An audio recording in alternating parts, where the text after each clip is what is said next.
सकते हो, ठीक है। अब भाई सवाल ये पैदा होता है कि सर इन्वेस्टमेंट तो कर रहे हैं, अभी मैं आपको जो है ना वो पूरी इनकी वेबसाइट और डेटा पोर्टल्स वगैरह भी चेक कराऊँ।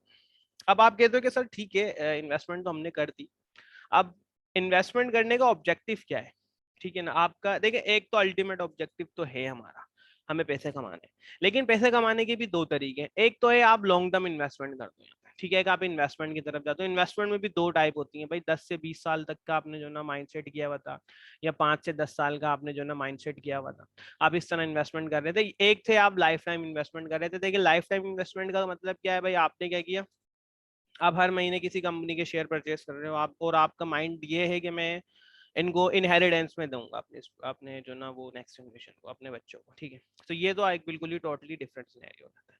लेकिन हम यहाँ पर किस लिए आते हैं, हम यहाँ पर आते हैं ट्रेडिंग करने के लिए। यार देखो हमारे पास इतने पैसे नहीं है कि हम लॉन्ग टर्म इन्वेस्टमेंट पे जाएं, ना ही तो हमारे पास जो ना वो इमीजिएट मतलब वन टाइम में इतनी बड़ी इन्वेस्टमेंट है कि हम जो ना इसको एक ही दफा में आके मार्केट में लगा दे। तो हम मार्केट से सीखना भी चाहते हैं और मार्केट में थोड़े थोड़े तरीके से कमाना भी चाहते हैं। तो इसके लिए जो है ना वो ट्रेडिंग बेस्ट है। ट्रेडिंग क्या है भाई, आपने क्या किया, आपने पीएसओ को 150 रुपए का खरीदा, 160 रुपए का बेच दिया।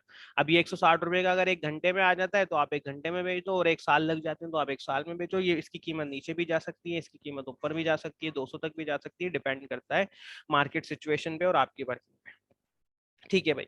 अगर हम ट्रेडिंग की बात करें तो यार देखो ट्रेडिंग के अंदर सबसे पहले आ जाता है शॉर्ट टर्म ट्रेडिंग। देखो शॉर्ट टर्म ट्रेडिंग के अंदर ना ऑलमोस्ट आप ये लगा लो कि आप एक महीने प्लस जो है ना अपनी इन्वेस्टमेंट को होल्ड रखोगे, 1 महीने से 6 महीने 8 महीने, और ये ज्यादा एक साल से ज्यादा नहीं जाती।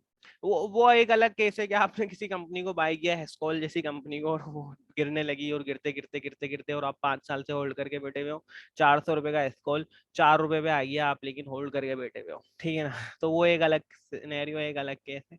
लेकिन जो है ना यहाँ पर क्या है कि शॉर्ट टर्म इन्वेस्टमेंट का आपको जो है ना वो बता रहा हूँ, क्योंकि देखिए इसमें पूरा एक डिसिप्लिन होता है, एक चीजें होती हैं कि भाई आपको पता होता है यार मेरा टारगेट इतने टाइम में हिट हो जाना चाहिए, नहीं होता तो मतलब मेरी वर्किंग में इशू है, या ये इस कंपनी में इशू है, आप यहाँ से अपनी पोजीशन डिस्पोज करके बाहर आ जाओ, ठीक। एक होती है फिर इंट्राडे या वीकली। इंट्राडे में क्या भाई, आपने एक ही दिन के अंदर पोजीशन को क्लोज कर दिया और आपने जो है ना वो या तो 1 हफ्ते तक पोजीशन को होल्ड रखा, और या तो फिर आपने जो है ना 2 हफ्ते तक पोजीशन को होल्ड रखा। तो इस तरह जो है ना आप इंट्राडे भी करते हो, ठीक है। अच्छा थर्ड इसमें आती है स्कैल्पिंग। देखो यार स्कैल्पिंग क्या है, स्कैल्पिंग के अंदर ये होता है कि आप जो है ना काफी एग्रेसिव ट्रेडर होते हो, और आप क्या करते हो, वॉल्यूम ज्यादा से ज्यादा बढ़ा के आप लो जो है ना वो प्राइस स्टॉक्स को बाय और सेल करते हो। जैसे कि एग्जांपल के तौर पे आपने क्या किया, आपने के इलेक्ट्रिक के 3 रुपए 50 पैसे पे एग्जाम्पल के तौर पे 1 लाख शेयर बाय कर लिए, ठीक है ना। अब 1 लाख शेयर आपने बाय किए और 1 लाख शेयर आपको 3.5 लाख के पड़े। थोड़ी देर बाद के इलेक्ट्रिक की प्राइस हो जाती है 3 रुपए 65 पैसे पे। आपने क्या करा, 1 लाख शेयर 3 रुपए 65 पैसे पे बेच दिए।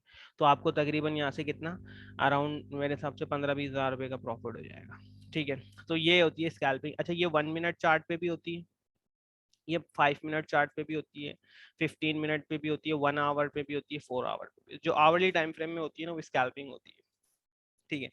अब देखें ये आपके ऊपर डिपेंड करता है, आपका रिस्क एक्सपोजर पे डिपेंड करता है, आपका माइंडसेट पे, आपका जो ना वो आप कितने एग्रेसिव ट्रेडर हो उस पर डिपेंड करता है। और अभी हम बात नहीं कर रहे इस्लामिक पॉइंट ऑफ व्यू से भी बात नहीं कर रहे, क्योंकि इस्लामिक पॉइंट ऑफ व्यू में ये है कि वो शरीयत के हिसाब से आपको 2 दिन तक T+2 ट्रांजेक्शन को होल्ड रखना होता है। हम जस्ट एक स्पेक्युलेटिव इन्वेस्टमेंट की बात कर रहे हैं, और डायरेक्टली जो ना हम क्या कर रहे हैं, हम रिस्क एंड रिवॉर्ड पे खेल रहे हैं, ठीक है। अच्छा ये तो हो गए आपके ऑब्जेक्टिव, सही है।